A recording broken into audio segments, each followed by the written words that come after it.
everyone, and welcome to our Transmedia Art Seminar. My name is Magda Romanska, and I am a co-chair with my colleague Ramona. Today, we are welcoming speaker Carmen Gil Vrolijk of the University of Andes in Colombia.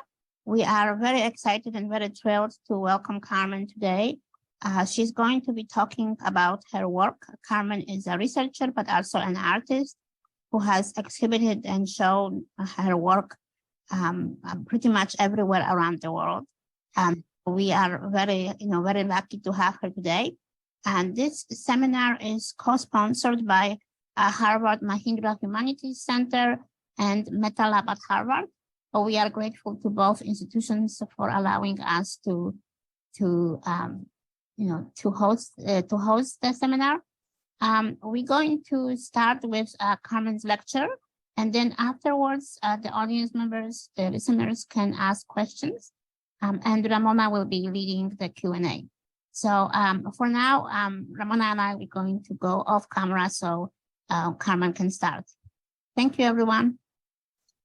Okay, thank you, Magda. Thank you, Ramona. Thanks everyone for being here. Good afternoon, good evening, wherever you are. I see a couple of names that I've known before. Camilo, Michelle, how are you, Sandra? So I'm so happy and honored to be here at this series of Transmedia series of Mahindra Center and the Meta Lab and FU and Harvard. It's a pleasure to be here because actually when the pandemic started, I was watching Laurie Anderson Norton lectures here, and I think it's a nice space to talk about what happens when art and technology cross their paths. So I'm going to present my screen now, and if anyone has questions, we were going to have a couple of minutes afterwards to talk about some issues that might come into question. So I use this title for this talk. It's called the Inverted Theater, because actually my education is not in performing arts. I'm a media artist, first generation media artist from Bogota, Colombia.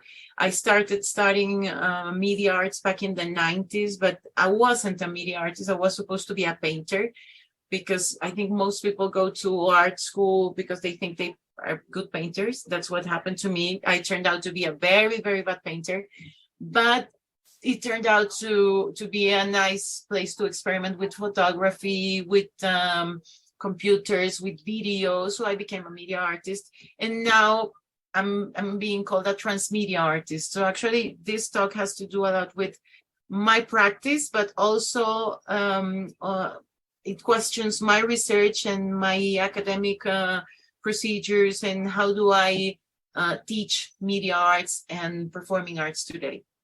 So the subtitle is Transmedia is as hybrid. I mean, Transmedia is hybrid or Transmedia as hybrid.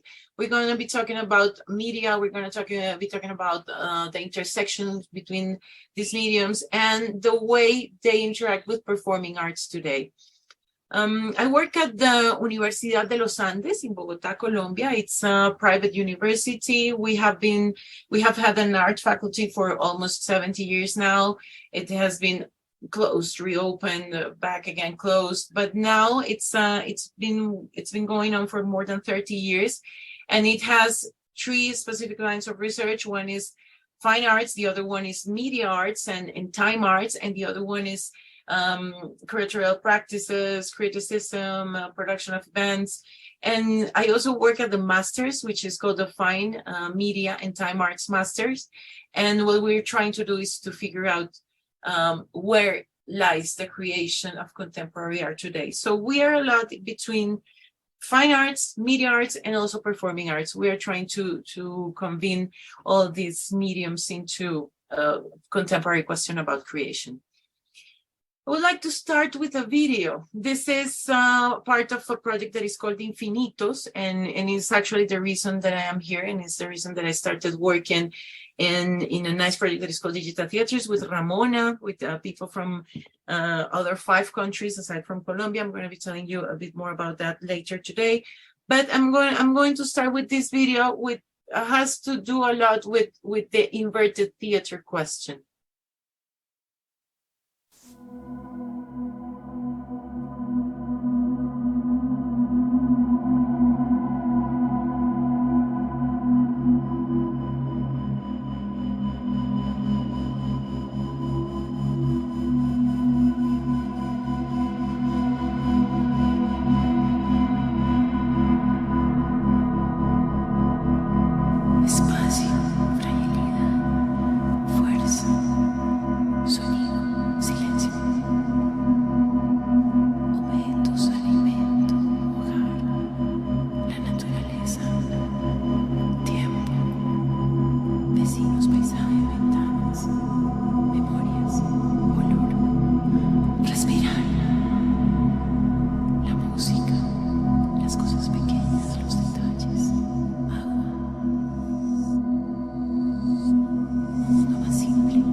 Well, this is the introduction video for Infinitus, which is a project that I will be telling you about in a bit.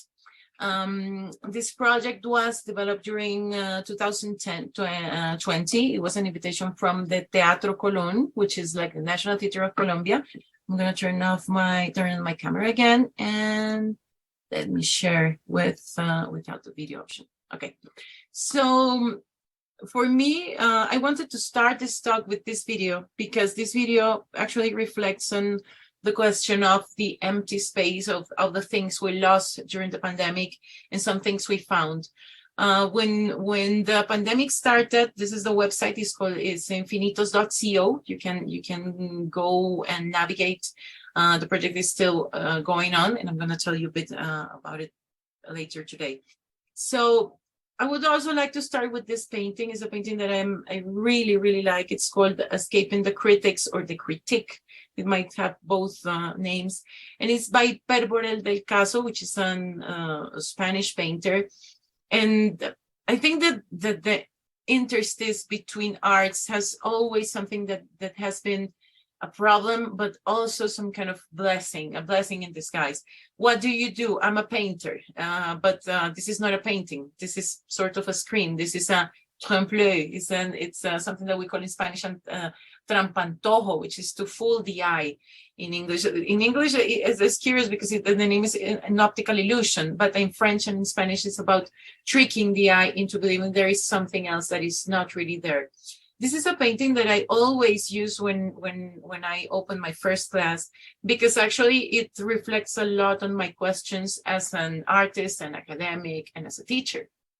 And it also reflects on what do we think about media? Should media be something fixed? Should theater be something pure? Should film be something pure? And I think that is a question that has always been around since I don't know, since the beginning of creation. It's also about make-believe. And I would like to quote this phrase from this fragment from Pliny the Elder. It's from the Naturalis Historia. It deals with it was a quarrel between two painters, Zeuxis and Pharasius. They made a bet to determine which one of the two was the greatest artist. When Zeuxis unveiled his painting of grapes, they looked so luscious and tempting that birds flew down from the sky and tried to peck at them. Zeuxis then asked Pharasius to draw back the curtain on his painting, only for Pharasius to discover that the curtain itself was a painting. Zeuxis was forced to concede victory to his opponent. Zeuxis was rumored to have said, "I have fooled the birds, but Pharasius has fooled me." And this is the only engraving that I have been able to find of this amazing scene. And it shows us the two paintings, one painting where the birds are pecking at the grapes and the other painting where the curtain is trying to be drawn. For me, art is about performing, and it's also about thinking and trying to maybe erase the limits between different kinds of representation. When we talk about multimedia and when we talk about transmedia and we like to talk about intermedia, we're always trying to put limits on the ways that we create, the way we perceive, and the way that we transmit information. So for me, these two metaphors are very interesting and very important, because coming from two different places in space and time, actually a couple of 100 years from us, the other one almost a millennium from us, we're trying to always think about space and the representation of space. It was what perspective used to do with painting. How do we represent space? And also there is another question, how do we represent time? So I wanted to start here. Then I will try to, I teach nonlinear narrative, so I'm going to be jumping from one place to another. Actually, I would have to quote Celia Pierce on this. She said that every generation that grew up watching Sesame Street or MTV has some sort of ADD, attention deficit disorder. And she says that is not a bad thing all the time. So I would also like to quote Lev Manovich. I'm starting with quotes from the 90s. Celia Pierce wrote the interactive book, which is a huge book. I have it here. She wrote it in 1997. And she's a video game designer. And she says that we need to start studying media theory back 20 years ago, when not a lot of people were studying media theory. Also, Lev Manovich in this beautiful text that is called The Archaeology, I'm missing an A there, Archaeology of a Computer Screen. He said that VR, interactivity, and telepresence are made possible by the recent technology of a digital computer. And this is in 95, right? However, they are made real by a much, much older technology, the screen. It is by looking at the screen, a flat rectangular surface positioned at some distance from the eyes, that the user experiences the illusion of navigating through virtual spaces, of being physically present somewhere else, or of being hailed by the computer itself.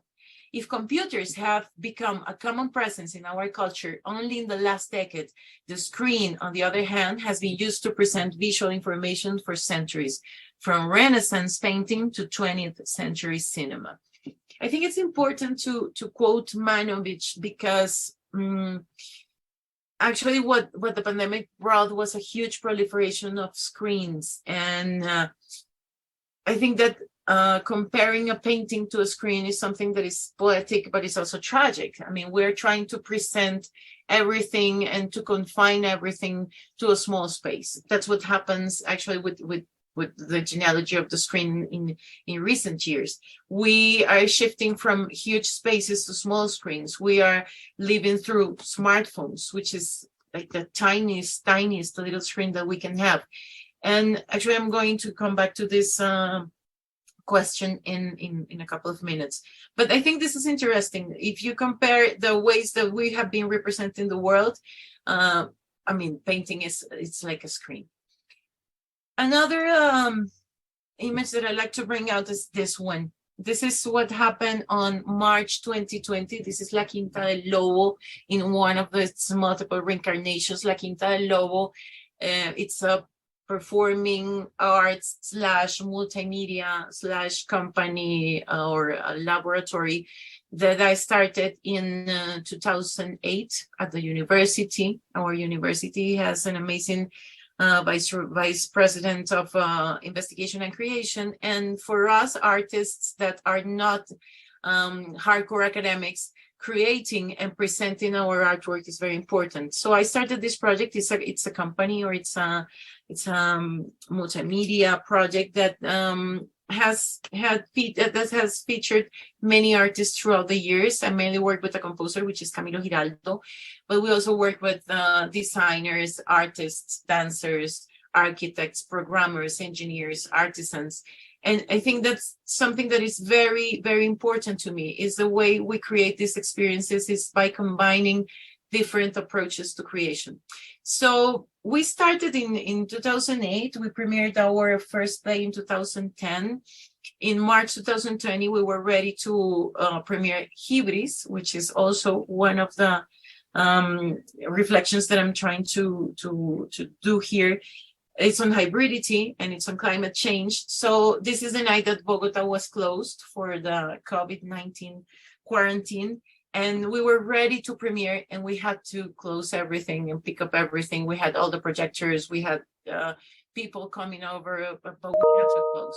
So actually this brought something that I think everybody lived through. It's a big crisis, but for people that were working in performing arts, it was difficult to figure out how to cope with this, because actually there is something that is the shared space, something that some people might call liveness. There's a theory about liveness that I think you have heard before. And actually in this seminar, some people have talked about liveness a lot. But it's something about this shared space, about the space that it's created when we breathe together, when something is performed live in front of an audience. And that's something that was taken away from us with the pandemic. We were not able to go out. We were not able to breathe. And breathing became dangerous. We weren't supposed to share air or space with anyone.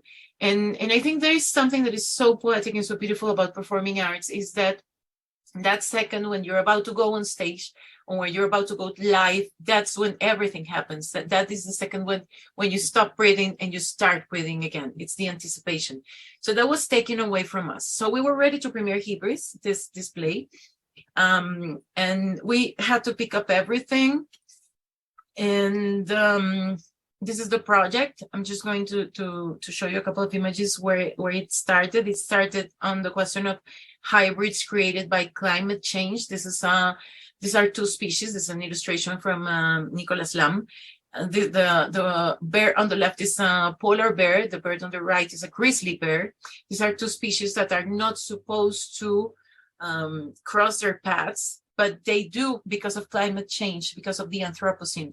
And then this beautiful creature is born. It's called the growler, and it's the offspring of the growler and the grizzly. And actually, I found this on an article on BBC I think it was the beginning of 2017, and I started reading about these strange hybrids that were created by climate change, and actually that were created because of the Anthropocene, which is the effect that we humans are are creating on the planet.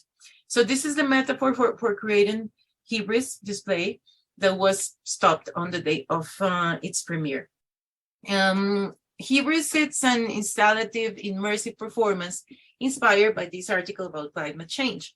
Global warming or climate change in many cases has caused one species to delay its reproductive cycle until it coincides with that of other species, sometimes one of the species being to colonize a geographical space that was forbidden before. The mating and crossing of animals of different species and proveniences form a new hybrid species that sometimes survives and is fertile, sometimes it's born with malformations and mutation, it's barren or dies. So for me, this was a very complex and interesting metaphor on what I wanted to talk about in this play. But it's also a metaphor on hybridity. And actually what we're talking about is today is this hybrid space. Hybrid is something that comes from two different species.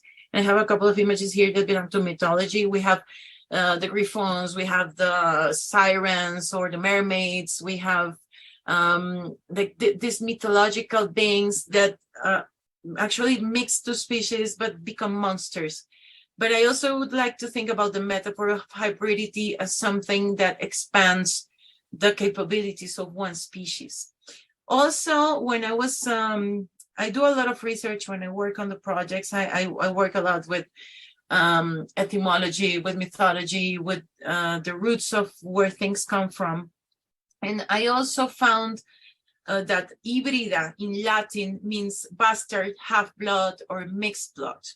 And this is a painting of the castes in America, and it's what happens when you mix races that were not supposed to be mixed, like the whites and the indigenous people would mix, and we would have the mestizo, and then you would have the mestizo that would mix with the Spaniards, and it was called the castizo, and then you would have the Afro community with the Black community, and they were called the Sambo, and you would have an indigenous community would mix with the Afro. We would have many different species and subspecies, but it's bastard, half-blood, and mixed blood. It's not something that is pure.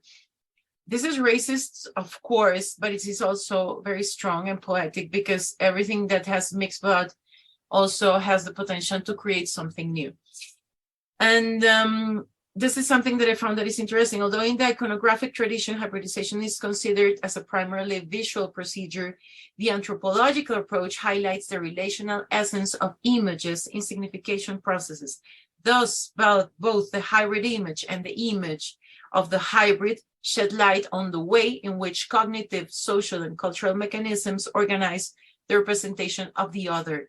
Also, the hybrid is the way we represent the other.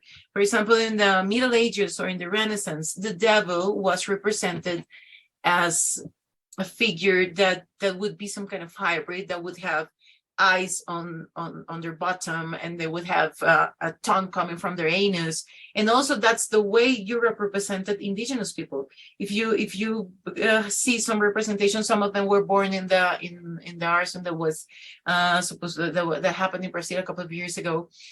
You would find the representation of indigenous people with eyes on their chest and with tongue coming from the genitalia, because the way we represent something that we don't know is usually to portray that thing as a monster. So that is also the hybrid. For some people, and I also found out during the investigation, media arts or transmedia arts are hybrids because it's something that is not pure. It's not the pure image, it's not painting, it's not sculpting, it's something that lies in between these categories. So for me, working as a media artist, thinking about hybridization also meant some kind of reclaiming the space where I come from. I started studying arts because I told you I thought that I was a good painter, but then I came into photography, then I came into video, and then I came into performing arts and music. So I have always been like shifting from one place to another. So for me, this liminal space is very interesting and something to work with and to work within. I also found a beautiful metaphor, Albertus Magnus, and Albertus Magnus was a saint, a German saint. He defined fantasia or fantasia as the ability to combine and divide images and intentions. It's what happens when you cross two different things. Curious thing, we have a statue of San Albertus Magnus at the university. He's one of the patrons of the university. And it's very funny. When I was doing the presentation, I was thinking about that. Also, according to St. Augustine, a creator of icons halfway between memory and imagination. That is what fantasia is. So these hybrid expressions, human expression, so I think have to do a lot with not conforming to one standard or trying to find or to push the limits and the boundaries of different images or organisms or mediums that have always been apart. This is a reflection on what we are actually trying to come up with today. It's what is the future of creation and where are we standing today? The last couple of years brought many changes in the way we communicate, in the way we create, and the way we perform, and the way we share our experience. So these three terms that I recently mentioned, multimedia, intermedia, and transmedia, are terms that for me are very important in all the practices that surround my work. And this is I mean, if you want to go back to the recording of the session, this is like some kind of graphic that I would really like to use when I teach, and it deals with what happens when you work in one discipline, when you approach from different perspective, when you try to mix everything, and when you use different mediums to achieve something. So these are a couple of definitions and characteristics of this approach, but I also like to think about it in this graphic. Is when you have a multidisciplinary approach, you have one project and you have different ways of reading this project. When you approach a project in an interdisciplinary way, different things sometimes overlap. But when you go to transdisciplinarity, all the different ways of acting overlap and create something new, something different. That's where I like to work. Actually, it's an horizontal kind of creative process where everybody would bring their knowledge in order to create something that is different, something that is new, and something that is not related to one medium. And that brings us to Dick Higgins. Dick Higgins used to say that much of the best work being produced today, and this is in the 60s, 70s, actually it's Fluxus Revolution, said much of the best work being produced today seems to fall between media. This is no accident. The concept of the separation between media arose in the Renaissance.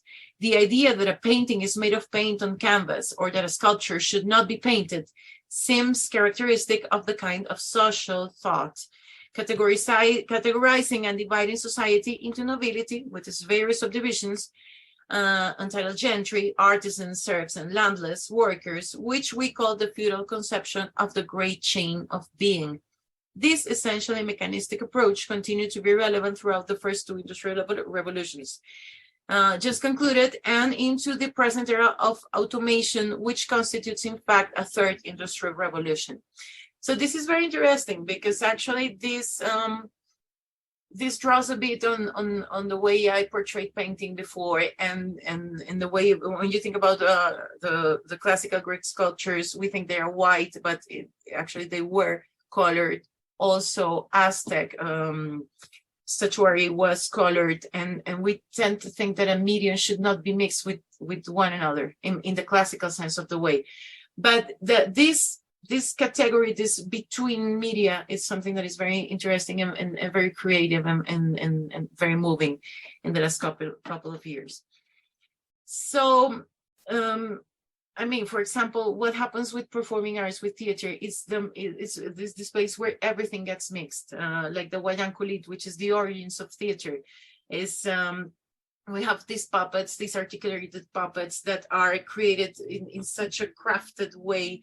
They are beautiful in their essence, in their physical essence, but they are not to be shown like this. They are shown as a shadow, as a projection on a screen, and this screen was constructed thousands of years ago. So we as humans have always been thinking about this crossing between mediums, and that's what theater is. That's what performing arts are, is the intersection between media.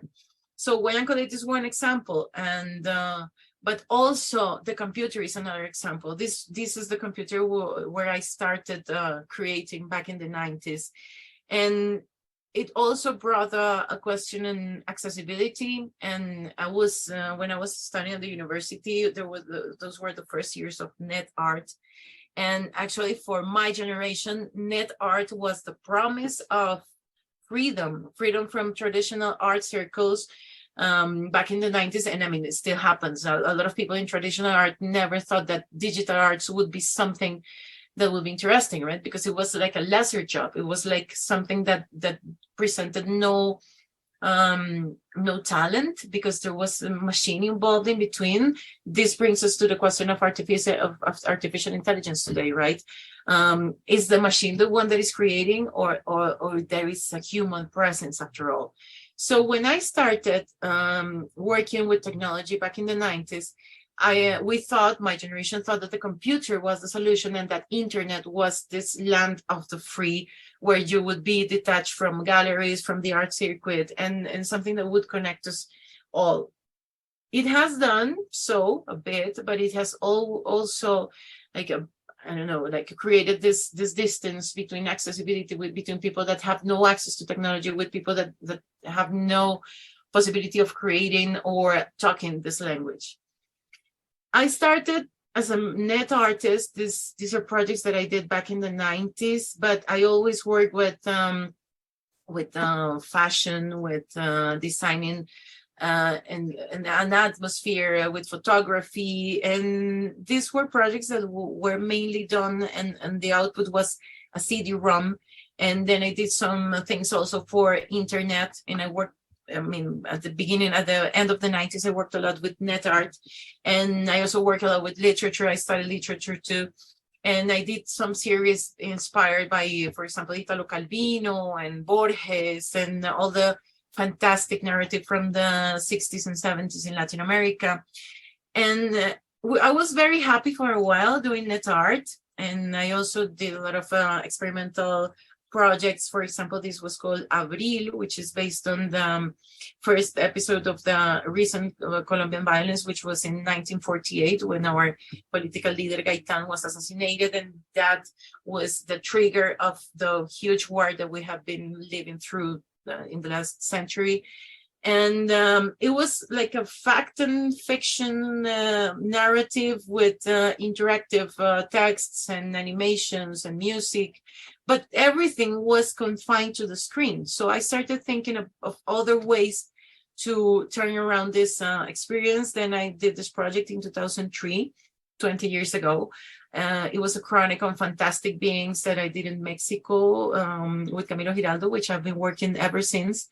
And he's also in La Quinta del Lobo. And this is a project that dealt a lot with fiction and poetics of the image, but it was also for the internet. It was also a net art project.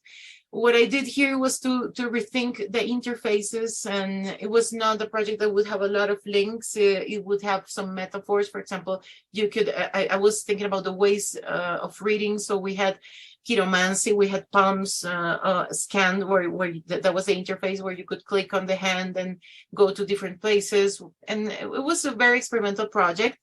We worked on this project for 2 years, and then a question arose, and it was the question of, I would call it something that I think it would be like when technology changes fast and actually doesn't take into account what has been done. It's also planned obsolescence, and it's the 404, your artwork does not exist. I was working for a long time in media arts, but mainly based on CD-ROMs or net art. And by one time, I realized that it was maybe something that was confined to a screen.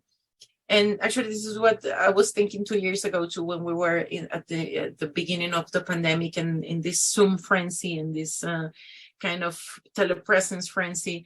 What happens outside the screen? Is there a world outside? What happens if technology breaks apart, what happens if there is something that a power outage, you don't have access to what you have done, you can't communicate, you can't, I don't know, interact with other people.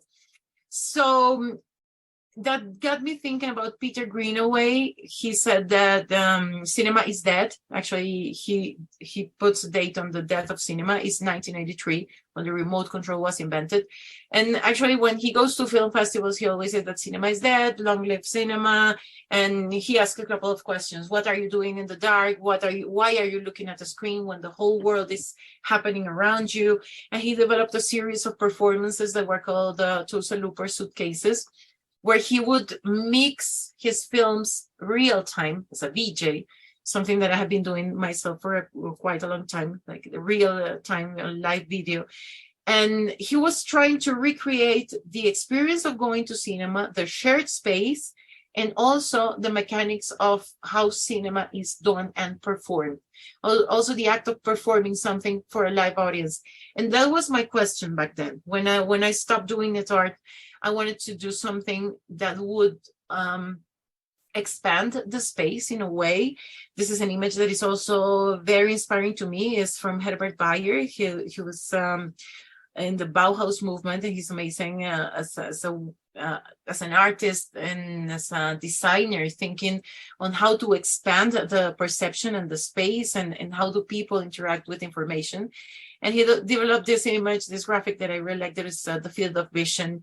And I'm also very interested in this little character that instead of a hat has a big eye. It's also a premonition on our era surrounded by images, our era of images and not words. So actually Bayer and Greenaway got me thinking, and then I started working in music. We had a band for many years. It was called Retrovisor. And also this brings a lot of questions into my creative practice. We started to work a lot. I mean, we're in Colombia. I have a close relationship with indigenous and Afro communities. But also for me, 20 years after it, there is also a question of where is my reflection? I'm not Afro, I'm not indigenous. I'm privileged, I'm white in Colombia, but I'm not white in Europe. I'm a hybrid mestizo, maybe. So it's interesting because now we're talking about cultural appropriation, something that we would never talk about 20 years ago.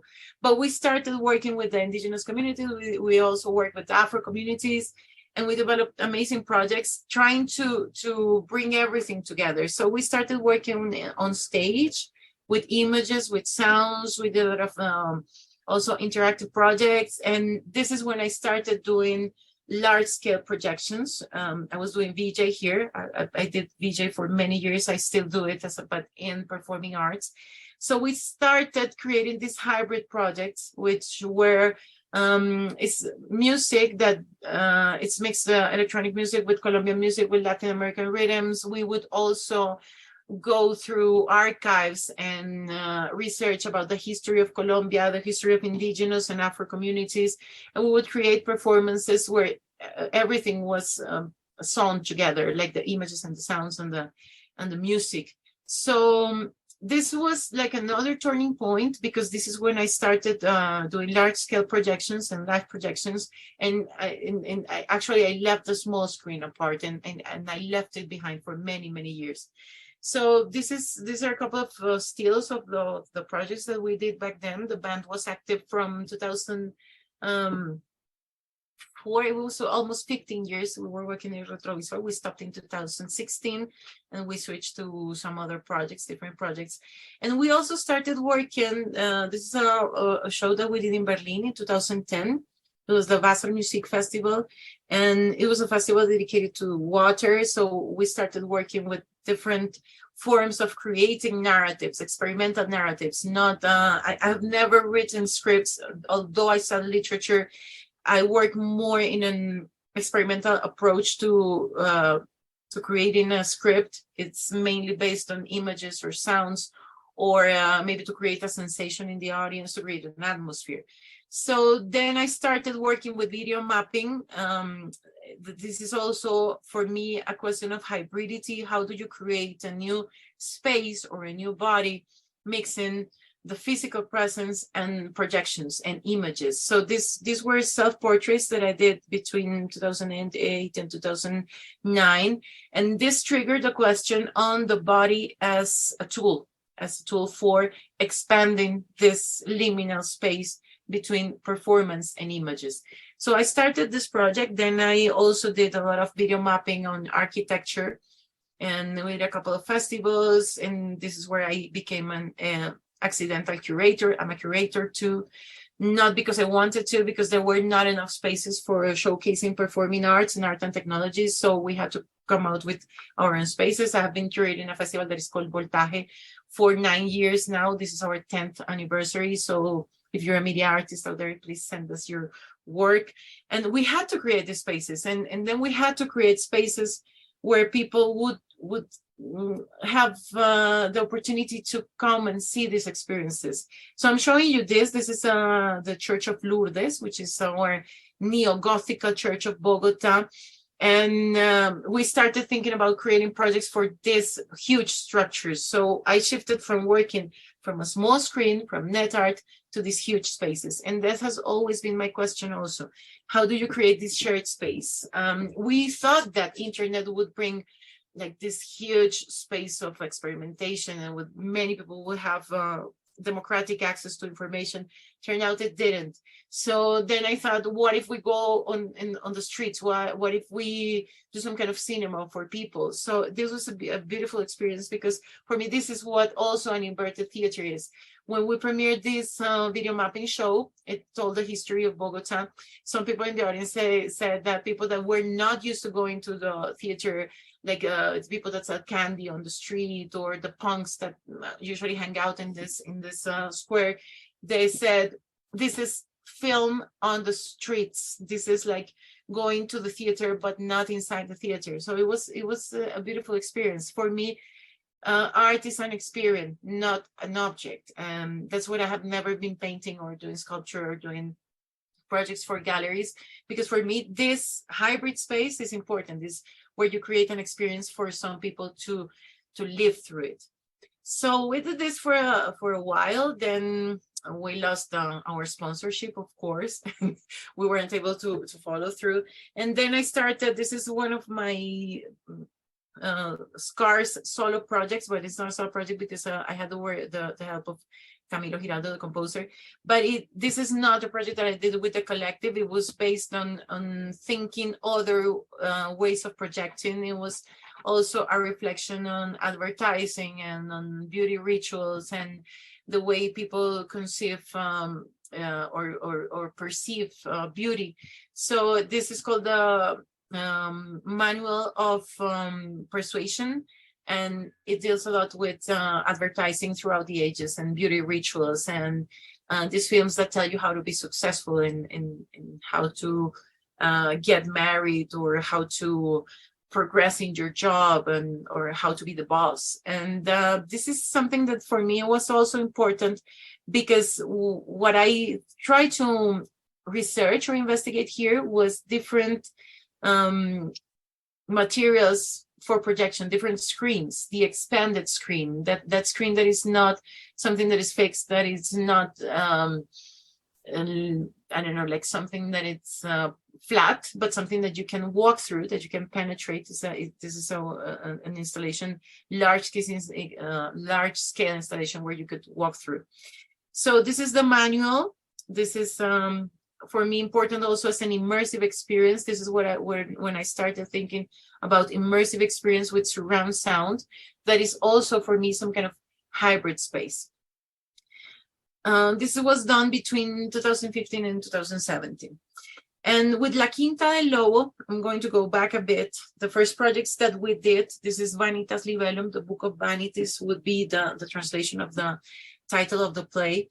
This was the question on how does my generation create something, where is our voice, what are our concerns, and how do we create a space where you can talk back to people. So what we did here was to create a play, and for me this was the question of technology as poetic, not as a special effect. And I think that happens a lot when you work with multimedia, with transmedia, with recent media, something becomes fashionable. It's what is happening to artificial intelligence today. Everyone is doing it, but are you actually thinking about it? Are you actually creating something meaningful, or is it a fad? I saw a meme yesterday. I'm very into memes. I teach a class that is called New Media, and our first exercise is called Meme Land, or Memelandia in Spanish. And there was a beautiful meme that this is the meme where you have something in the bottom of the ocean. It's called NFT, and then you have artificial intelligence, and then you have something else that is going away, and it's something that is always changing. This year is AI. Who knows what is coming next year? But for me, the most important thing working in technology is to think of technology as something poetic, not as something that is just an effect. So this is the first play that we did in a theater kind of setup, and it began with an overture. Then we have 3 movements, and then we have like a coda or an ending. And this is where we could put all the questions together. What is a screen? What is performing? What is drawing? How do we write? Where is our identity in this era? So this is how we developed this project that is called Vanitas Libellum. We also worked a lot, and I'm very interested into developing software or hardware even, and actually developing to create something meaningful in the play. This is a play about the evanescence of life in the beginning of the 21st century. It was inspired by the vanitas, which is the still life, where you get to see some perfect fruits and some of them are rotten. It's a memento mori. It's a remembrance of how everything is going to fade away. So actually we developed technology to make the dancer fade away on stage, because that was important as a concept for the play. So this is something that I'm always interested into, which is this liminal space where technology means something else when it's poetic. So this is video mapping, but on top of the dancer. It was used to draw her body, and then she would move, and then she would disappear with effects on the camera. The other play is just, I can send you the links, and if you go to my Vimeo, we're actually redesigning our website, and it's going to be on next month. But also, we started working, and this is the project that we did with the Afro community in Colombia. It was called Tales of the Mangrove. There's a practice in the Pacific, in the Colombian Pacific, which is our Afro region in Colombia. It's a beautiful region. It has the most exuberant nature, and it has a very strong influence from the African continent. It has amazing music, and it has myths and legends, but it's also the land that has conflict over the land, the timber. There's also a lot of drug trafficking in the area. It's an area with huge violence, but they are also very rich in their traditions. So we started working with Sankofa, which is an Afro-Colombian contemporary dance company. And we work with them to bring this history to life. And this was for me also the inverted theater.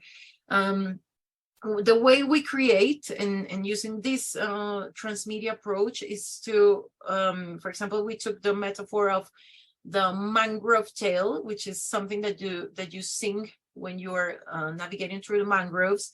And these songs actually deal a lot with the history of the slaves, and the slaves getting their freedom, and the slaves trying to recreate their own culture. So we started with the songs, and then we did all the recordings of in the Pacific. We went to the mangroves, we recorded a lot of the nature there, and then we started designing the space. So I think that our approach to creation is also hybrid, because it has to do a lot with different approaches and how do we want to recreate these tales, for example, in this play.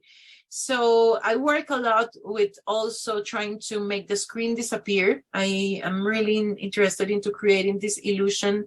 As I told you in the first bit of the talk, I'm very interested into rethinking the way the performing space works and to break the concept of the screen. So what we did here is to create a like mangrove, a forest, and to create a space and a projection space that the performers could cross in many different ways to create a circuit where the screen was something that would come up and down and create like a very deep and profound space. And this dealt a lot with myths, legends, tradition, and it was a play that actually made us think a lot about our heritage, our history, and where do we are today, and how do we talk from or with the Afro community. It's a project that I wouldn't do today. We did it almost 10 years ago. And now I think that the Afro community has to speak for themselves, not through some kind of validation from the privileged point of view, because their tradition is also very strong. So this is an important question for me nowadays. So we developed here some technology. This is that is called the cleaning, and it happens after illegal mining. That is the one that poisons the rivers. So we had this huge fish net.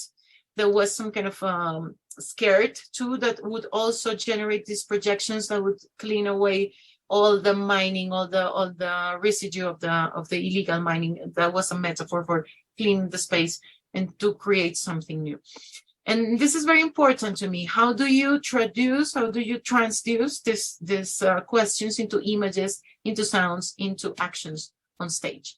And also, this is something that we started working in a couple of years ago. It was a stage that could be redesigned through technology in real time, in space. And actually, I've been talking to a couple of friends that are scenographers, and they say that after the pandemic, they no longer have jobs because no one wants to invest or to spend a lot of money on huge scenographies. Also, we know that the pandemic affected touring, and people don't want to pay a lot for cargo, for containers. So everyone is trying to do small scenographies now. And we started thinking about this a couple of years ago. How do we create something big without the having to go through all the building and to buying and then throwing everything away? So for us, it was important to recreate the space through technology. So this is also what I think is the inverted theater, something that is not stable, that is not permanent, but something that can travel or go away with you. For me also, this question of the scale of the images is something that is important. As I told you before, I came from net art and then I shifted to these huge projections. But I think this is something that is embedded in our evolution as human beings during the last century.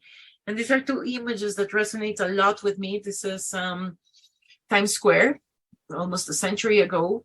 This is Times Square, pretty much today. And I think this is something that gets you thinking about how do images operate today, and how do we consume these images, and what do they mean, and how do we produce them? Do they make sense today? Why there are so many images, and why can you do to make your images meaningful? And that brings me to this question. This is Jean Youngblood, which is one of my favorite authors for the field that I work in. And this book is Expanded Cinema. I hope you're familiar with this book. If not, please read it because it's amazing. And this is Youngblood. He died last year. And this is Buckminster Fuller, which is an architect. He's responsible for the geodesic dome, a marvelous structure that actually redefines the way we live in space and the way we perceive space. And it's also closer to our planet. And Youngblood, in this collection of writings that he did between the 60s and the 70s, he states that when he uses this term expanded cinema, he says this: when we talk about expanded cinema, we're actually referring to the expanded consciousness. Expanded cinema does not mean computerized movies, phosphor monitors, atomic light, or spherical projections. Expanded cinema is not a film at all. Like life, it is a process of becoming, the continuous historical impulse of the human to manifest his consciousness outside his mind in front of his eyes. I would change the his for theirs. It is no longer possible to specialize in a single discipline and sincerely hope to honestly express a clear picture of your relations with the environment. This is especially true of a network of film and television intermissions, which now functions as nothing less than the nervous system of humanity. So I think this approach is also amazing. Is how do we think about this consciousness, this kind of stream that unites us all, the nervous system of humanity. So these images that are everywhere, that I mean, these huge spaces, the huge projections, when we go to concerts, when we go to big cities, we perceive that. And we were used to these huge spaces, but then we had COVID-19 and our huge space became small again. So when we were creating this class that we thought last semester that was called Digital Theaters, we were talking about unshared spaces and the difference between this space, the street or the theater or the concert or the party, where you go and see other people and breathe the same air and touch people.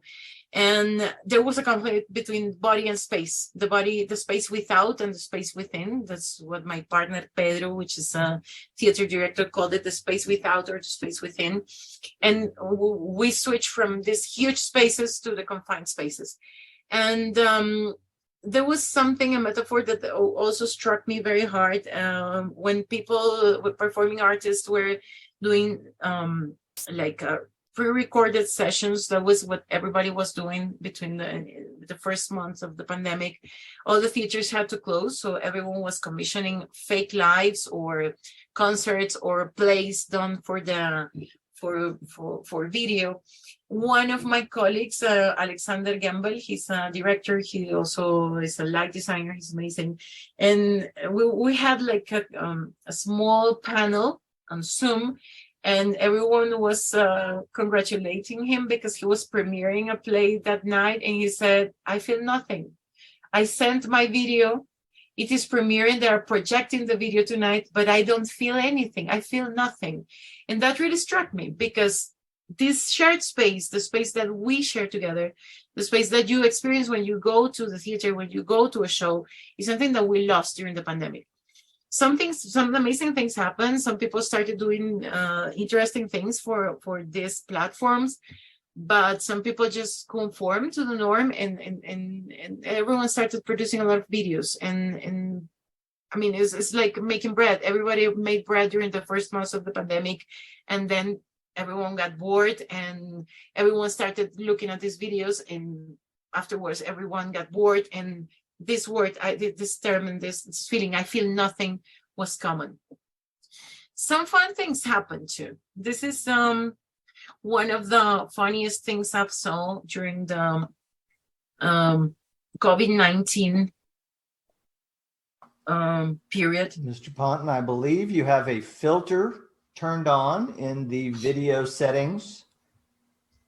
You might want to can you hear me, Judge?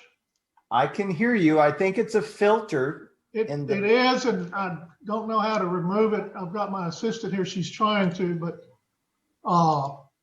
I'm prepared to go forward with it. I'm here live. I'm not a cat.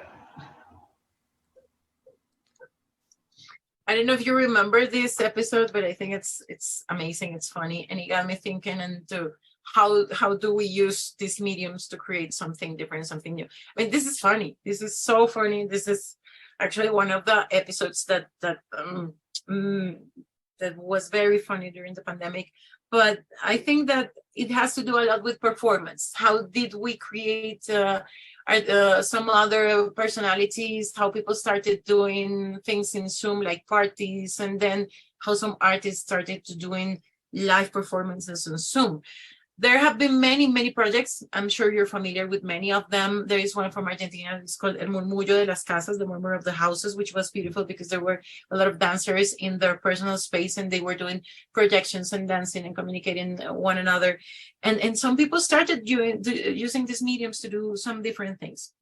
We got a call from the Teatro Colón, which is the National Theater of Colombia, to do Infinitos. And this is the theater that I showed you in the beginning of the talk. And when I showed you this theater, it was like a phantasmagoria. It was disappearing.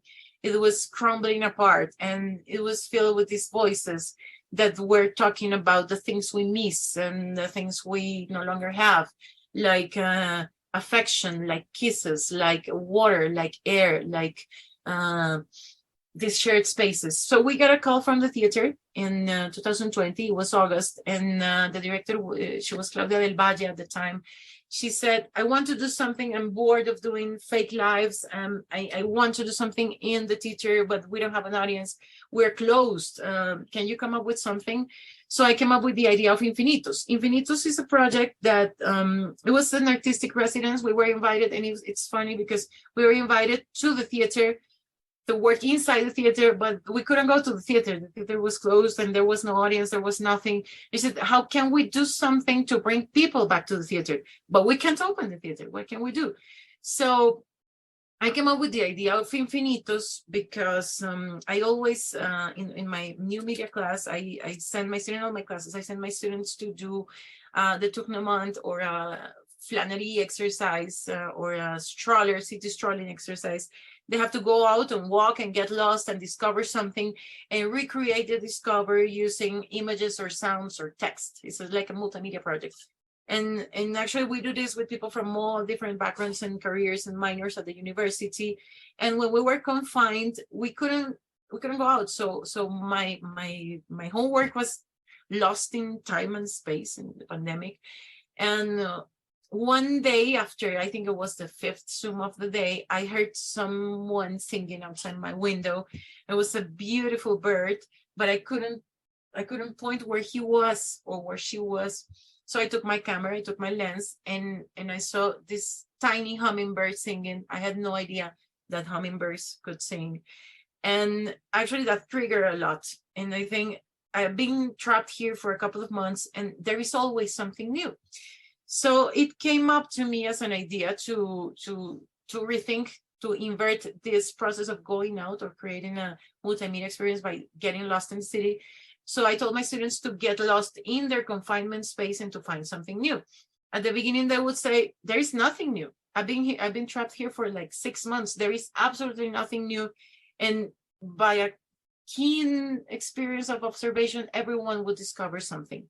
This project was inspired by El Aleph, by Jorge Luis Borges. The Aleph is this story where one person discovers the infinite. It's hidden under a staircase. But the first line of the tale, it's an epigraph from Hamlet. It's when Hamlet says, oh God, I could be bounded in a nutshell and count myself a king of infinite space. For me, that triggered Infinitos. And that infinite space became the excuse to develop a website. This is the reincarnation for Infinitos from La Quinta del Lobo. Juanita is a contemporary singer. Pacho is a dancer. Juan Carlos is an opera singer. He fled Paris, and last day they closed the airport and he came back to Colombia. Camilo is the composer. And we started thinking about this project, and we developed a website where people would write in 4 categories that were revelations, nostalgias, detachments, and omens, what they perceived through the pandemic. So we started gathering this text from people in August, September 2020, and we started launching the videos. We developed 4 videos, and the intro that you saw at the beginning, one for revelations, one for nostalgias, another one for detachments, another one for omens. We started creating videos for web that were launched between November and January. And on 2021, when the theater reopened, we put all the videos on stage with the live performers. So I invited people that were working during confinement in their houses. For example, there was a dancer choreographer with her partner, which is a musician. And there were people working and doing amazing things and performances and streaming them live. So we invited them to the project. And by the time we premiered, we had gathered almost 300 testimonies. And so far, we have gathered like 600 in the last couple of years. And we did this project also in Brazil, in Porto Alegre. Porto Alegre Cena, which is a beautiful festival. We were invited to work with 2 Brazilian artists. So we worked for a couple of months online. We had Zoom reunions, and then we went to Brazil and had an artistic residency that lasted a month. And then we did this project in Dubai a year ago in Expo Dubai. The thing about this project is that people would tell us amazing things. And this is these are pictures of the montage in the theater, in the Teatro Colón, when we were able to go back in 2021. And what I wanted to do here was the films were launched online on YouTube, but we wanted to bring these videos to life. But I also wanted to create an immersive experience in the theater. So we mapped the theater 360 degrees. We mapped the balconies, we mapped the plafond. There was a huge plafond, beautiful plafond. It was only in the 19th century. And we mapped everything because, I mean, the theater couldn't hold the complete audience. So they had like the third, I think they can hold 500 persons. We had 150 each day. So we did 4 shows a day, and there was an immersive experience because we wanted to expand the screen. People were confined to a small screen for a year. I thought it would be beautiful to create this immersive experience for people to go back and try to be together again. So this is the Revelations. This is Gina, and this is Rafa. They try to give image and sound and movement to what people discovered. People discovered that they missed air, that there was a lot of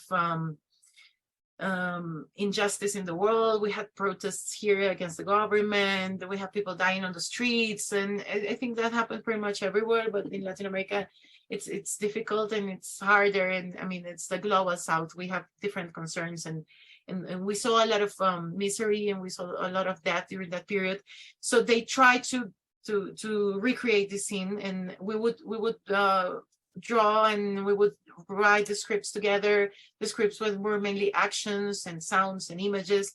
So what we did was to try to recreate this experience inside of the theater. These are the nostalgias. This is what we did in Dubai a year ago, and we tried to recreate the confinement spaces, and then to break the spaces and talk about the nostalgias, the nostalgia, what we miss, the people that left us, the things that were taken away from us. So this is a very literal image. And the detachments was everything that people never missed, like the going to work, like being stuck in traffic, like spending money for no reason, the hectic spaces. So this was a very urban setup with a solo from a dancer. We also installed screens in the balconies so people could see from a 360 point of view. And the omens it was a song that was written with the words that people send us. And I'm going to show you a bit of the way the project was conceived. And the omens are very dark. People said things like, we're not learning about this. The world would be a very dark place. This is going to create huge differences. We will not prevail as species. And some people wrote poems. It was beautiful. So what we did there was to try to recreate this kind of abstract space where this kind of clairvoyant would try to embody these omens that people were having. And these are some other pictures of the theater, of the mapping that we did 360. For me, this is also talking about how to, and this is actually where I think the experience of the inverted theater comes to life.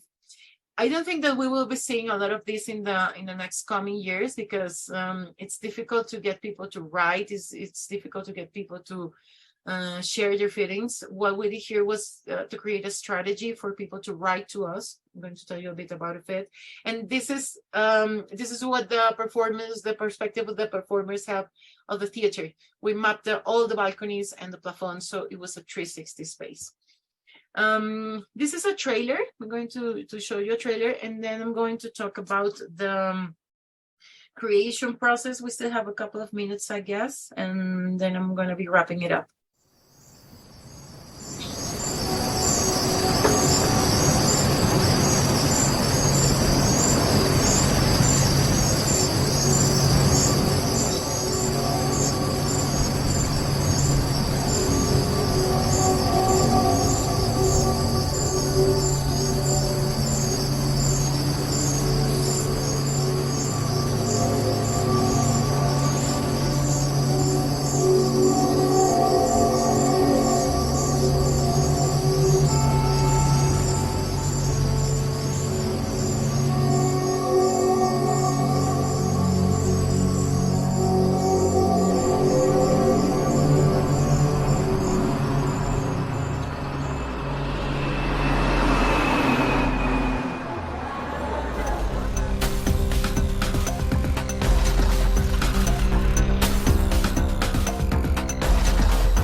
So this is the trailer. The full performance lasted almost like an hour or so. And these are some pictures of the montage we did in Porto Alegre in Brazil with the two actresses, with Miji and Sandra Posani, mother and daughter. And it was also interesting to see that the experiences that we gathered here in Colombia were very likely the same that were in Brazil. I'm going to show you a bit of how the project was developed, because we don't actually work with traditional scripts. So we have the website. If you want to go on the website, is infinitos.co. And if you go on the website, you will find an interface. It's like an introduction. There is a video where I talk about the hummingbird and how our space has changed during the last couple of years. That is also, this is a bit of special that the university did when we were premiering. So here are interviews and with the performers and all the videos that we did. For example, one of the videos was a 360 video that was done in the confinement space that Gina and Rafael shared, the dancer and the composer. And here are some interviews. So also everything is in Spanish. We're working on the English version for the website that is going to be on in the next month, I guess. So there are some interviews and some pictures of everything that we did. But the way we created this is that we actually, in the beginning, we thought that we should gather all this experience and that we should track them and use I don't know, like geolocalization, and then reading the demographics. Where were you? Are you in Bogota, in Medellin, or are you in the States? Where are you? I mean, in Europe, anywhere. And demography, sex, sexual orientation. And then I said, why? Why do we have to track people if everything is doing that? I mean, Facebook, all your apps, your phone is tracking you all the time. So we decided to go anonymous. So you could just like click on a box that would give us permission to use your testimony. And it was amazing because since I think that people never felt tracked or obliged to do anything. So we had funny stories, we had amazing stories, we had sad stories, we had confessions. We had one confession, people said that things like, I hate my boss, I quit my job, I discovered that I no longer love my partner. There was one confession of a woman saying that she found out that her husband was gay, but they were going to stick together for the kids because they were the best friends in the world. And actually she wrote the whole story in the 4 categories: revelations, nostalgias, detachments, annulments. Some people wrote poems. For example, the song that you heard a bit of it was some people wrote very poetic things, because I think we had a lot of audience between artists and maybe academics, and we also had a lot of young kids saying things like, I miss the grass, I miss playing football with my friends, I miss being alone, I don't want to be with my mom and dad all the time. So we gather all these reflections and experiences, and what I did is I created this kind of word cloud that would take all the feelings and the things that people didn't miss, or the people that the nostalgias, for example. The nostalgias are being close to someone, going into public places, moving, dancing, the smell of the grass, the smell of earth, laughter, voices. I miss dancing. I miss people that I don't know. Places where you can find a lot of people and you can be just alone. And the omens were very sad. The omens are crisis, hunger, contamination, violence, confusion, uncertainty, deceit. And we use this to create all the like the atmosphere and the images and the choreography and the music. For example, the Song of the Omens was written by rearranging what people wrote. Camilo did the music. Camilo is somewhere here connected in the audience. Hola, Camilo. And what was to recreate this as a song. So it was beautiful, because some people would go in the theater when we premiere and they would say, I heard my words in the song and that made me so happy. And I think this is what the inverted theater is about. It's not creating, I mean, Hamlet is here, Shakespeare is here, but how do you bring Shakespeare back to our times? How do you bring Hamlet? How do you bring this question on creation and on something that is original to some other people? And how do people engage? Not just as a number, because that's what I thought I was doing with when I was collecting data, not as a number, not as a graphic, but how can you get involved as a human being with your thoughts, with your words, with the things you felt, with the things you discovered. So that is something I think was achieved with this project that is beautiful. And actually, we got a lot of feedback from the audience that we're going to the theater, and we were open for 4 days with 4 shows each day, one with each one of the performers, and that was Infinitus. Well, this project, and well, people are still writing, which is amazing. We have people that are still doing the exercise. We did it with digital theaters with the class, and some kids were writing, so it was amazing. Well, I'm going to wrap it up a bit, and I would like to quote Jorge Dubati. He's an Argentine theorist. He's a professor at the Universidad de Buenos Aires. He's a critic and a historian, and he talks about 3 terms. There's the convivio, the technovivio, and the liminality, the space between what he calls the convivio, and the technovivio is that what we live through with technology. Convivio describes the balance of human relationality in a space of physical co-presence and is contrasted with technovivio, which captures the engagement between 2 or more people when they interact at a distance through technologies. Dubati also defines a liminal space, a connective passage or threshold that is shared by these experiences. And he says the intersection of convivio and technovivio, that is the living culture, deterritorialized by the technological intermediation, generates infinite poetic possibilities, even those in which the liminality between convivio and technovivio is so successful that they cannot be distinguished from each other. So for me, this is very important, is how do you create this passage between both these different experiences, something that you have to live through in traditional theater, the shared space, the space where we breathe together, and something that is triggered through technology, but technology as a poetic, not as a special effect. Now, for finishing up this talk, this is one of the projects that has been very important in Colombia in the last 40 years. It's called Mapa Teatro. Mapa Teatro is a collective of artists and actors and performers and people from different communities. And they have been working very closely to the reality of Colombia. They have their retrospective. They opened in the Museo de Arte del Banco de la República, which is one of the biggest museums in Colombia. And this is also the Inverted Theater. This is a company that will do installations, performances. They have a beautiful house that is almost in ruins. It is like their laboratory, and they have been performing there for the past almost 40 years. They also do a lot of interventions in museums around the world. They did a beautiful intervention at the Reina Sofia in Madrid in 2019. And the way they create their projects it's beautiful, because there's a lot of research, but also there is a lot of thinking about how they use this media.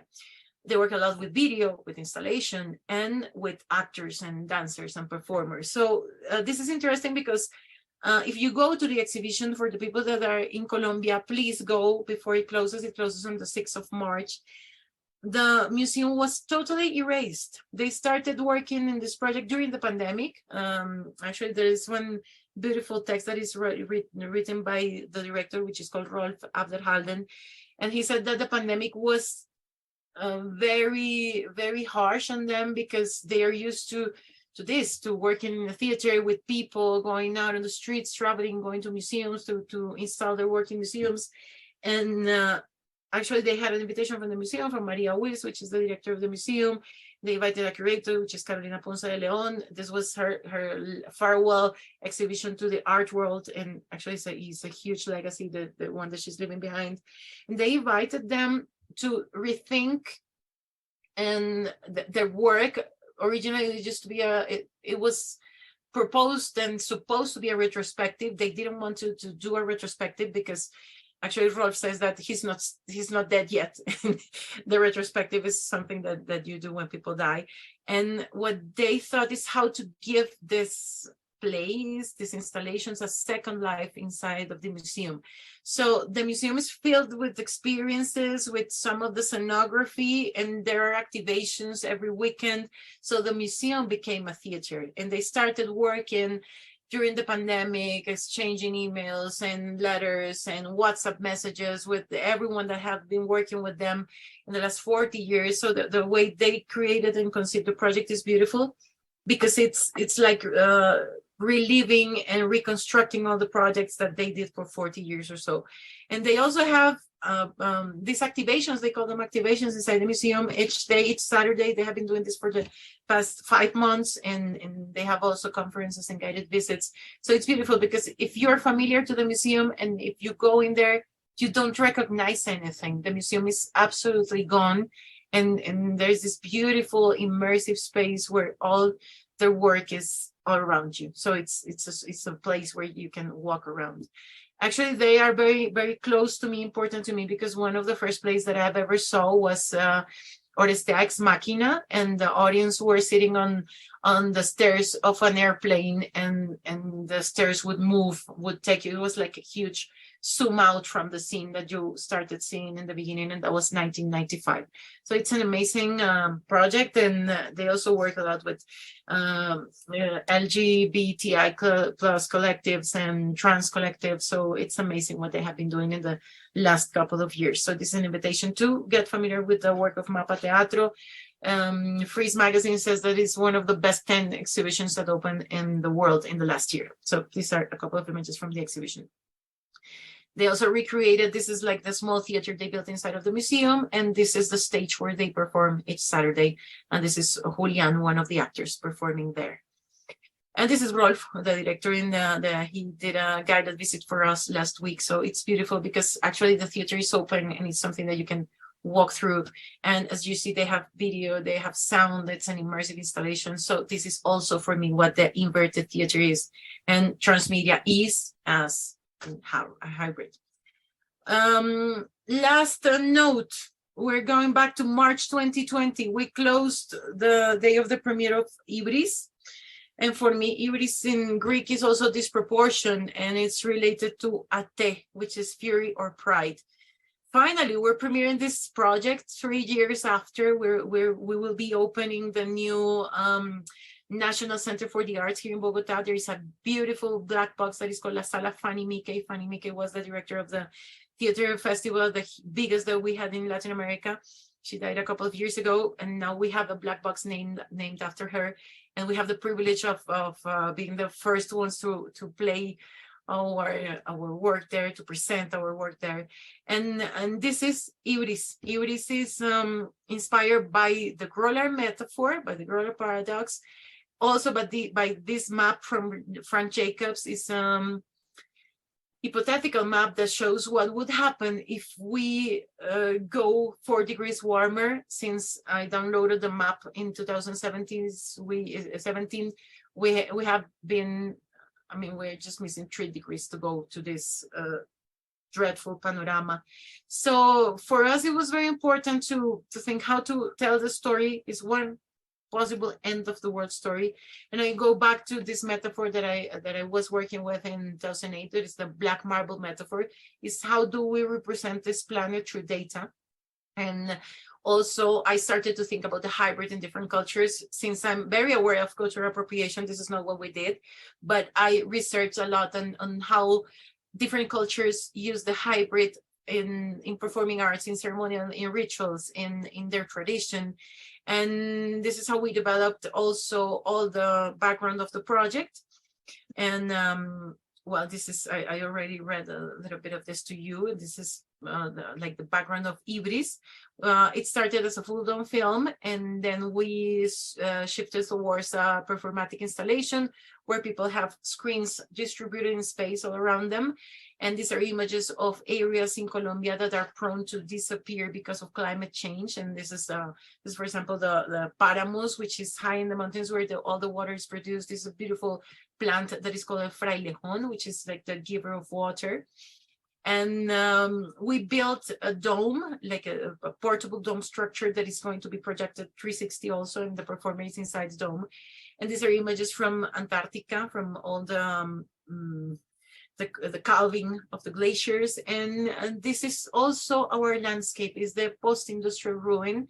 And this is where we will live if the world comes to an end. All the scars on the land, these are the images that actually are the core of the project. And this is the structure where we will be projecting on, and the performer is going to be inside. It's a hybrid trapped inside the dome, and then it shifts into another creature moving around the space. This was the night of the failed premiere, and this is our version of the hybrid. It's like a creature that has many limbs and prostheses and then shifts to another being, different being. So actually we will premiere, this is the Juanita, the singer, she's being the hybrid here. And we also wanted to end up with the Physarum polycephalon, which is a reflection on the life that will prevail, but I don't think I can use it right now because it's very much in fashion because of The Last of Us, the new HBO series. And we pre-premiered this play in Berlin in 2019 in Radial System with another set of performers. There was Marta Incapia, there was Federico Polucci working in the creation of the hybrids. And then we have another crew. Actually, we changed from one state to another. So I think we are very hybrid in the way we conceive projects and the way we perform and the way we call people to be in projects at any given moment.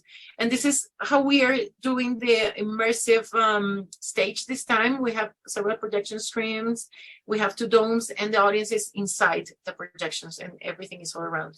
So this is also for me the inverted theater. It's not something that is happening on one stage and you're sitting in your chair as an audience.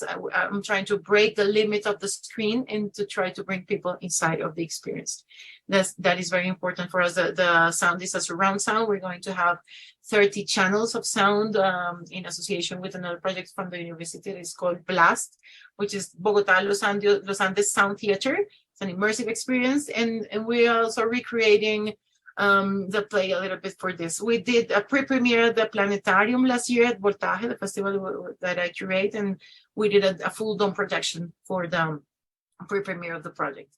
So finally, this is seeing the light, and if you're in Bogotá, please come and see us at the Centro Nacional de las Artes, which is this beautiful building that is open to all the people from different backgrounds, and also this space, the Sala Fanny Miquel's Sala, to experience and to create new projects that actually try to blur the limits on contemporary creation.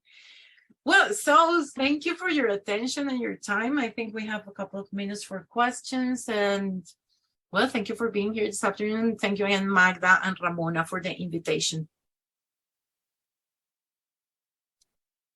Thank you so much, Carmen. That was such a wonderful and sort of sweeping kind of view of all the different kind of artworks in terms of transmedia, both of your own kind of practice, but then also kind of the outlooks into other people's work in Colombia, which is really, really interesting. So thank you so much. It was very, very stimulating. So I guess what we're going to do, I have like maybe while everybody else is maybe gathering their thoughts, I might have a couple of questions to start with, and then we can kind of branch out, and please, people, feel free, everybody who's participating, to also just if you already want to flag something, to write it in the chat if you like, and otherwise to let us know, and we'll we can unmute you as well, but if you're writing in the chat, might be the easiest. So yeah, I wanted to go back maybe initially to Infinitos, just because it's such a sort of rich and multi-layered production, and I was wondering actually initially, so where would you, if you kind of look back on it now, where would you even kind of locate this as a performance? Because it seems there's so many elements that are, and it's so dispersed as a production itself, existing in so many different spaces and continuing to exist in so many different spaces. So how would you sort of use it to sort of redefine where performance location even takes place? Well, for me, what was very beautiful about this project is the way it unfolded in so many different layers. Because for me, the most important thing when I started thinking on how to open the theater to different audiences was on going back to where it started, which was net art back in the 90s, when people actually would go on the internet and write and share thoughts with other people, not this kind of closed and quarrel space that we see on social media nowadays, and everyone talking about me. But this was something that I thought would open the theater into some other practice. So we never thought that we would have so many people writing. I mean, for a project, for an experimental project that is based on a website, having 600 people writing, it's amazing. And I think that is performing too. When you give someone the power to write, to tell their story, what did you discover during this time? And we would draw a little question. I don't miss. I think the future will, and people would fill in the questions. I think that is performing too. And I think that is something very powerful, because when we decided to go anonymous, people wouldn't be monitored, and they wouldn't have to share their picture or their location. So that gives you freedom. And I think that art is supposed to give you freedom. It's supposed to give you the possibility to express yourself and to communicate with others. So for me, that's performing. Also, when we started looking at other artists to embody the 4 categories, because actually we are a collective, but we're not a company. And we don't have fixed artists working with us. Sometimes we call some people that we have been working with, for example, Juanita, we have worked with her in many projects, but actually we started looking at people, and that's why we said we want to work with them. And that is also performing, like opening the space for other people to share their experience. And they are artists, and how do they embody what people wrote? So that was another level. And then when we did the performance in the theater, it was another level. When people would come in and say, I heard my words in the song. I think that was amazing. That was so, for us, it was very satisfying. And I think that it's a project that maybe we'll have another wing. We want to do some other version of it. We were talking to a company that did something similar in London. So we're trying to maybe work with them and trying to recapitulate and to do something today, because the feeling is different. I mean, for some people here in Colombia, the pandemic stopped a year ago, more than a year ago. Everyone had to go out, everyone had to work. And some other places, some people are still thinking in a way. So it has affected people in many different ways, and young people too. I mean, many young people, you still find that they are still struggling to find their place in the world. So I think this is a beautiful place where people can share their thoughts. And I think that's performing in many different places. Yeah, no, I totally agree. And I actually was thinking, I mean, you already kind of answered a little bit the question of what would be the future of Infinitos as well, because it's being made, as I see, with a new collaboration. But you know, when you initially kind of started with the website and kind of going back to the sort of initial works of kind of net art in a way, or practices of net art, how did you publicize the website, and how did this actually become, you know, what was that version of making it public is the one question, and then connected with that in a way is the second one of, once you started touring it, what was the experience of having another kind of a really different audience and a different culture respond to this, for example, in Dubai or something like that? How did that maybe affect also the way of how you thought about the project?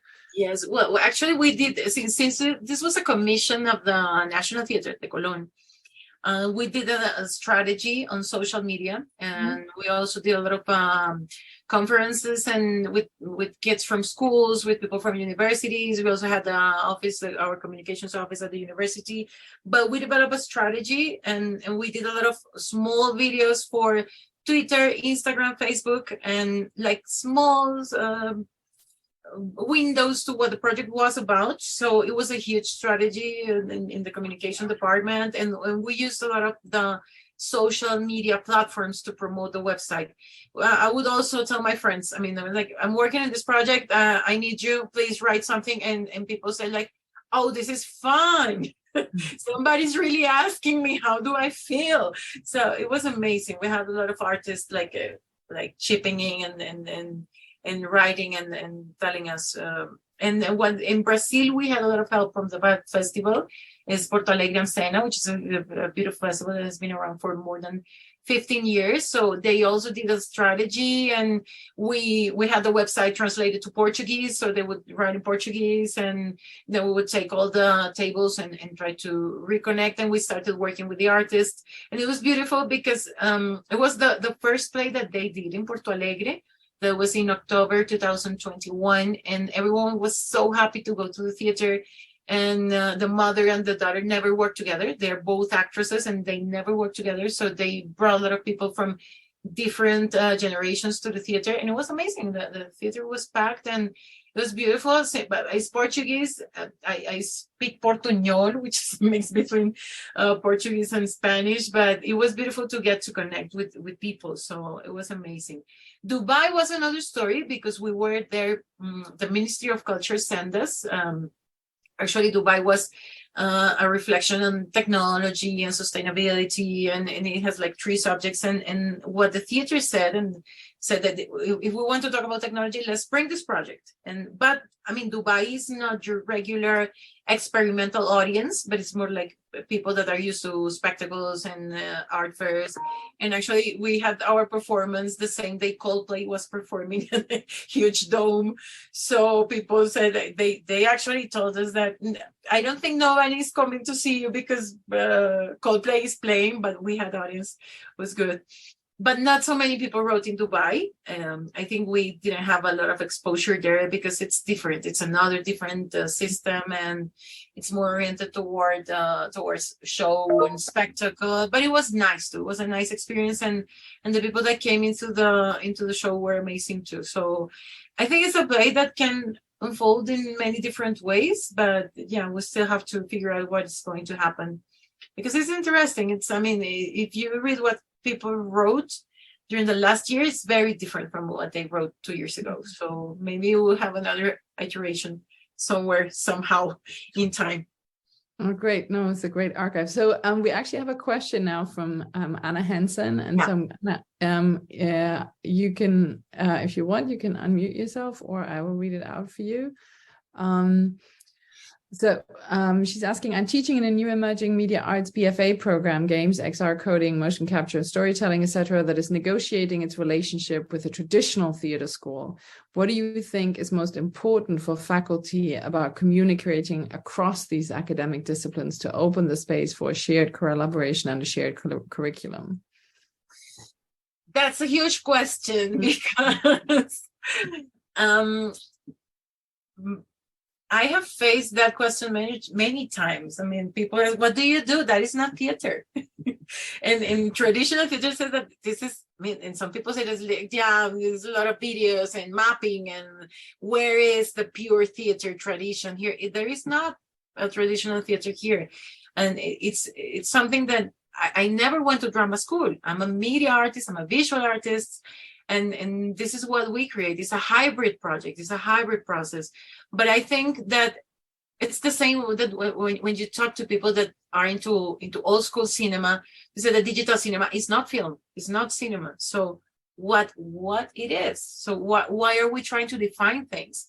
I think the best way to approach people is to invite them to have a talk and also, I think that some people perceive, and this is the history of technology. It is technology. It is not handmade, and you are not suffering enough. I don't know. There's some kind of misconception around what the creative process is. But I think it's just to get together and talk, and maybe to show them that there are many amazing plays and performances and projects that have been done mixing traditional theater and technologies, right? And I think the video game approach of towards the space, the narrative, and construction of something meaningful, narrative or experimental is amazing. So I think you just have to sit and talk and try to show them that there is rigor, that there is investigation, that there is a whole world filled with possibilities, and this is something that young people like. So how do you create a new audience? It's like talking to them. For example, this exhibition, Mapa Teatro, they have been around for 40 years, and the audience are kids from schools, from universities, very young people that are interested into this kind of language, because this is what they talk. I mean, people that are in TikTok, on Instagram. Instagram is dying now, but TikTok is now the main trend. Facebook is for the grandmas. So how do you communicate with these people? It's like trying to build bridges and trying to communicate these technologies, because of course there is a lot of meaningless technology in XR, in video games, but there are wonderful things being done. So I think it's a fertile ground, and just have to sit and talk and make friends. Don't fight. Make love, not war. Yeah, that's great. So maybe connected or kind of, going away from like also the question of infinitus and some of the newer work like hybris that you're doing now. I was really struck, and I'm really interested in this kind of question of the environmental and the digital as well anyway. And so I'm kind of wondering, what do you think, why is transmedia particularly useful as a sort of forum to address climate change or the Anthropocene, in your opinion? Or why do you, how do you get Well, I think that these are the tools that we have. And I think we have to think that the way to be heard is to use these tools. And there is a lot of information on websites, on apps, on the TV, on the radio, everywhere. But how do you create something that people actually are moved by? I think that's something that it's done with addressing different fields and different mediums and different approaches. Because I mean, for example, if you go to a play that in a traditional theater, in a traditional setup, and it's not connected to what we are using today or to the way we're communicating today, it's going to be in a limbo for some people, right? They would feel like, yeah, I mean, it's one more play. But when you work with people, when you try to connect to them, when you try to use these mediums, for example, what we did at the planetarium was amazing, because we did an exhibition, and then we had the live shows, and we had shows done for the film, and we used, for example, TikTok, and we did a lot of, for example, reels for TikTok, which is something that, I mean, in marketing it's what is the hype right now. And we had people coming from schools, young kids from schools that would never go to an art gallery, saying that, oh, this is the thing where you have all the projections in the planetarium. And then we had films about climate change there too. So how do you engage with people? It's through these platforms, and this is transmedia. I mean, you have a website. Some people can go to a website. Some people don't go to see the show, but they can go on the website and see what is happening. And then you have videos that were produced 2 years ago. And I mean, it's about addressing different places, no? So because some people say, like, yeah, for example, people that don't live in Colombia, they can see the videos, they can go on the website, they can write, and that's a piece in itself. So I think that is what is interesting about transmedia, how to connect and how to make something live, because that's the problem with the things we do when we work in performing arts. Everything has a beginning and an end, and if you don't go to the performance, you miss the whole point, and then you have a picture, and the picture does not reflect on what you did on stage. And if you don't think that this place can live in other different realms, you're losing a lot of it. So that's what I think it's important about addressing these projects in different mediums. Great, thank you, Carmen. That was a really interesting and beautiful discussion, and a wonderful wrap up in terms of thinking, giving a whole full sort of definition of transmedia and in all its different varieties. So thank you so much for this kind of rich sort of bunch of performances and of projects and productions that are very stimulating and inspiring. Thank you all for participating and for coming today to listen. That was great. Thank you, Ramona. Thank you, Magda. And long live the series. And many thanks for opening up this space and for inviting me, and many thanks for the people that connected. I see a couple of familiar names again, like Jose. Hold on, we have one more question, I think. Oh no, thank you, Anna. I say thank you. There we go. Thank you, Anna. So I invite everyone to check out our upcoming lectures, and also our previous ones, which are posted on Mahindra Humanities website, and you can check them out and watch them as well. This is our third year, so we have quite a collection now of different lectures from all over the world. Special thanks again to Mahindra Humanities Center and MetaLab for hosting us. And thank you to Carmen, and thank you to Ramona for moderating. And I hope to see you at the next one. All right. Thank you, everyone. Bye-bye. Thank you. Have a great weekend.